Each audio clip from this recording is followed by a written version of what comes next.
guys. So today we are talking about some core stability, specifically an exercise called the dead bug, right? When it comes to core stability, you can do that 7 ways to Sunday. There are standing variations, sitting, laying down, things with bands, with weights, without weights, all sorts of different ways to engage our core. What we're going to do today is go over the dead bug exercise and show how we can really emphasize specific movements, specific cues to kind of key into our body to actually feel our core activate instead of just going through the motions with something like a curl up or a plank or something like that. So what we're going to be doing is we're going to be laying flat on our backs on the squeakiest table you can find, preferably. And what we're going to do is we're going to get our legs in what we call the 90-90 position. So 90 degrees of hip flexion, right? Bringing those legs up, 90 degrees of knee flexion, just like I was sitting in a chair on my back. Perfect. So we're here. Then my arms are gonna come straight up in front of myself, almost like I was doing a push-up. So as we can see, we're kind of in the quadruped or that hands and knees position, just laying on my back, right?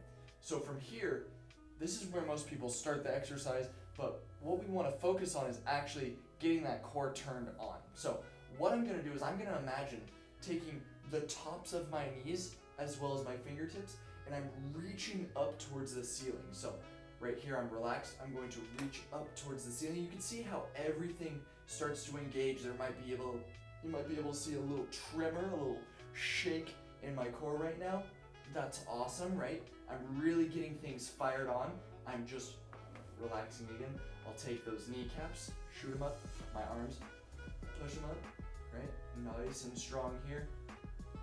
And what I can do just to start off is I can imagine really getting that breath going. So I can take a deep breath in and out. As I breathe out, I really want to imagine my ribs contracting in, back, and down. All of these will basically create even more tightness or compression in our core. And just like with a heavy bicep curl, right? When you do a nice strong curl and you get a really tight contraction, that's gonna get more activation into those neural pathways and that musculature, basically more bang for your buck. So if I'm here, I'm reaching up and away, I breathe in, I breathe out. As you can see, when I breathe out, a lot more shaking. That's awesome. Breathe in and out. Breathe in and out. Then you can dismount. So that's a great place to just even start.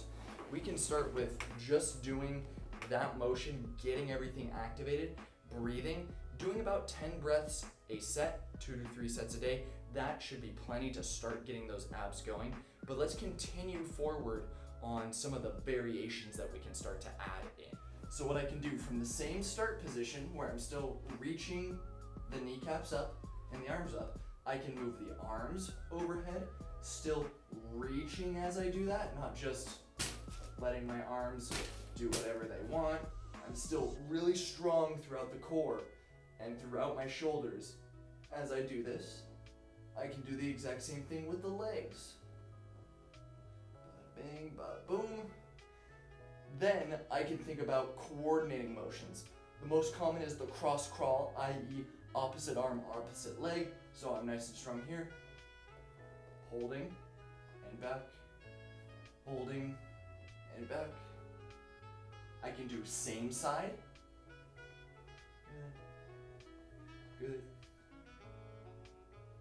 And last but certainly not least is I can think of rotation actually in my trunk. I give this a lot to individuals that are playing very rotational style sports, whether that's tennis, golf, hockey.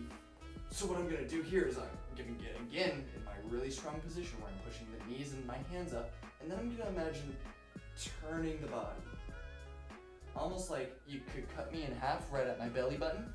I'm gonna take one part of my body and shift one way, while the other stays nice and controlled, or I can do it the other way, where I'm using my legs.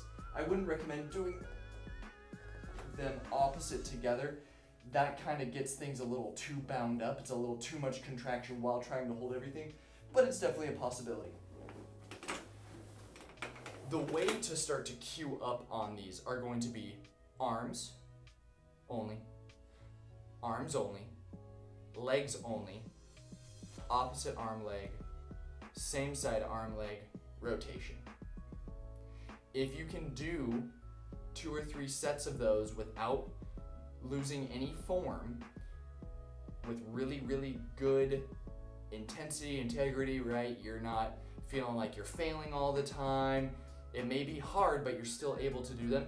Then you may want to think about adding a little more intensity, whether that's more reps, more sets, playing around with those, and then working with a professional, whether that's your strength coach, your chiro, your physio, any of those physical medicine people, right? People that are working with your muscles, bones, joints, all that kind of stuff, to go, hey, where do you need to be stronger in? Is it maintaining core stability and moving your arms because you're a throwing athlete? Is it maintaining good core stability and moving your legs because you're a sprinter or a runner or something like that? Working with them is going to be the best way to figure out what avenues do we need to go down and what integrations of this exercise you want to do. So play around with that. Again, the most important one is just starting off, getting everything activated, pushing those knees and those hands up towards the ceiling while breathing. That's a great place to start. If you don't know where to go, start there. 10 reps, cycling those breaths 2 to 3 times a day. It's a great way to start.